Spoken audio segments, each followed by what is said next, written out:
بسم الله الرحمن الرحيم. السلام عليكم ورحمة الله وبركاته. كلنتي وناكسن وعن meel kasta adduunka joogtaan walaalaha sharafta leh kusoo dhawaada barnaamijkan oo kamid ah barnaamijyada ka baxa rugtayda Facebooka iyo YouTube-ka. Dhamaan walaalaha meel kasta joogtaan waxa idin leeyahay kusoo dhawaada Ilaahay subhanahu wa ta'ala dambigiina iyo dambigoolkiina dhaafo.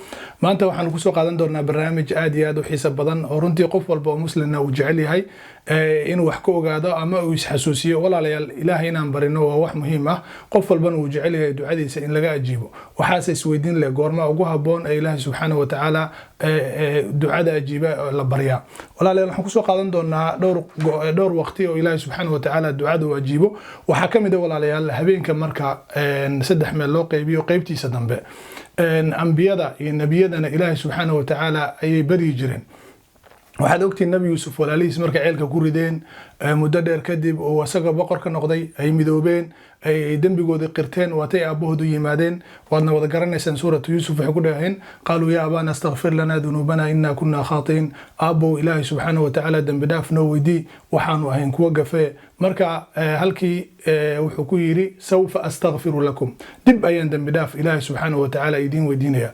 culummadu waxay sheegaan dembi dhaafkii inuu dib u dhigay xilliga dambe ee habeenka ah marka la gaaro qaybta dambe ee habeenka la gaaro. sidoo kale nabi maxamed calayhi salaatu wasalaam walaalayaal wuxuu noogu sheegay xadiis saxiix ah in ilaahay subxaanahu wa tacaala yanzilu rabbuna kulla laylatin ila samaa'i dunya, inuu rabbigeen usoo dego samada adduunka habeen kasta. sida usoo degana ilaahay subxaanahu wa tacaala ayaa yaqaana. goorta uu soo degana waxa weeye habeenka marka qaybtiisa dambe. إلهي سبحانه وتعالى وحليه من يدعوني فأستجيب له ورياء بريا وأنا أجيبه من يسألني يا وحي ودي سنة فأعطيها عن وحسيا ومن يستغفرني يا دم بدافع ودي سنة فأغفر له عنه دم بدافع. إلهي أيا ستوسع كلها الله هداد مراد لا هي هداد جعش إنه إلهي سبحانه وتعالى دبك كقاضو هداد حنوصن تهي حلقة سوكل كود دال محايا لإلهي سبحانه وتعالى وغفور رحيم.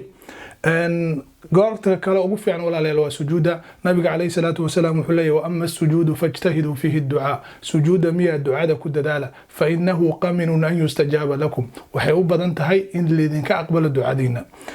sidoo kale walaalayaal nabi maxamed calayhi salaatu wasalaam wuxuu noo sheegay saacad ka mid ah 12 saacadood ee maalinta jimce qof muslina ma jiro ilaahay waafajiyo ilaa ilaahay subxaanahu wa tacaala wixii khayr uu weydiistay wuu siiyaa.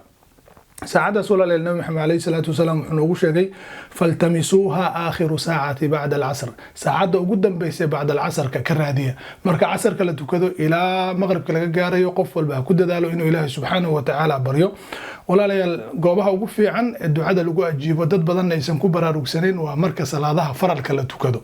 نبي عليه الصلاة والسلام وحليه ودبر صلوات المكتوبات.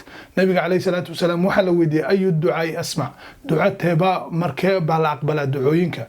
نبي عليه الصلاة والسلام وحيري ودبر الصلوات المكتوبات صلاة مكتوبات كفرل كأمرك لقبحه قداشود إن الله سبحانه وتعالى لبريو نسيب در ما أنت مركز صلاة سال لقبحه قفل بو عرريا أما موبيل كلا صباحيا أما هبل بولاشة كيسانيا وقت قاضو gaar ahaan ku dhex duceyso hadaad awoodid ataxiyaadka u dambeeya ku duceyso maxaa yeelay salaadii ayaa ku jirta ilaahina waxay u badantay inuu ka aqbalo.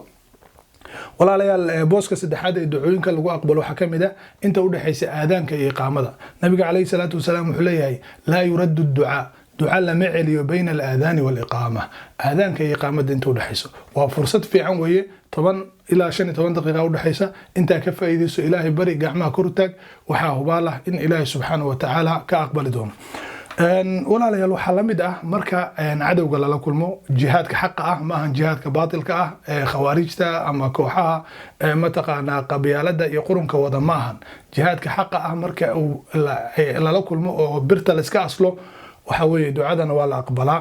nabiga calayhi salaatu wasalaam wuxuu leeyahay thintaani laa turaddaani aw aqalla maa turaddaani, laba lama celiyo mataqaanaa ducadooda ama wayarta in la celiyo labadaas mid waxa ah waa cinda alba'si marka dagaalka uu jiro oo birta la iska aslayo oo dee ciidamadu ay isdhex galaan.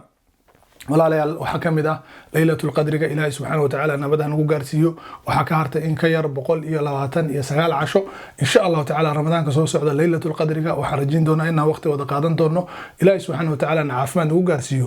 waxay kamid tahay xilliyada la aqbalo ducada maxaa yeelay ilaahay subxaanahu wa tacaala wuxuu leeyahay laylatul qadri khayru min alf shahr. laylatul qadriga waxay ka khayr badan tahay kun bilood ay ka khayr badan tahay. walaalayaal dadka ducooyinkooda la aqbalo waxaa ka mid ah imaamka caadilka ah, qofka sooman ilaa uu ka afurayo, sidoo kale qofka la dulmiyey. nabi maxamedna calayhi salaatu wasalaam watuu lahaa halaathatu laa turaddu dacwatuhum, saddex dacwadooda ducadooda lama celiyo: alimaamu alcaadil, wasaa'imu xataa yaftur, qofka soomana ilaa uu ka afurayo, wa dacwatu lmadluumi, qofka ma aragta la dulmiyey dacwadiisa ilaahi subxaana wa tacaala uu aqbalaa. nabiga calayhi salaatu wasalaam walaalayaal wuxuu noo sheegay sidoo kale uu mucaad kula dardaarmay markuu yaman u diray: ittaqi dacwata almadluum, ka cabso dacwada qofka dulmanaha ah, fa inahaa laysa laha baynaha wa bayna allahi xijaab, ducadaas wax u dhexeeya ayadii allah subxaanahu watacaala ma jirto. ugu dambeyntii qofka muslimka ah ee walaalka ay ka maqan aad u ducaysid ayadana waa la aqbalaa. sidaas darteed ha lagu dadaalo. nabiga calayhi salaatu wasalaam wuxuu leeyahay: dacwatu lmar'i almuslimi liakhiihi bidahri lghaybi mustajaabatun. qofka uu u ducaynayo walaalkiis ka maqan isagoon ogeyn waa la aqbalaa cinda ra'si. xataa waxaa leedahay adiga xataa ajir ayaa leedahay. qofka ducaynaya agtiisa waxaa jooga malag ayaa jooga. malagaas mar walba walaalkaa khayr ugu ducaysid wuxuu ku leeyahay aamiin, adigana sidoo kale. ما شاء الله. هذا هو على أساس دعينا إن شاء الله تعالى إلهي سبحانه وتعالى ذنبنا ذنب والدنا دافو. والسلام عليكم ورحمة الله وبركاته.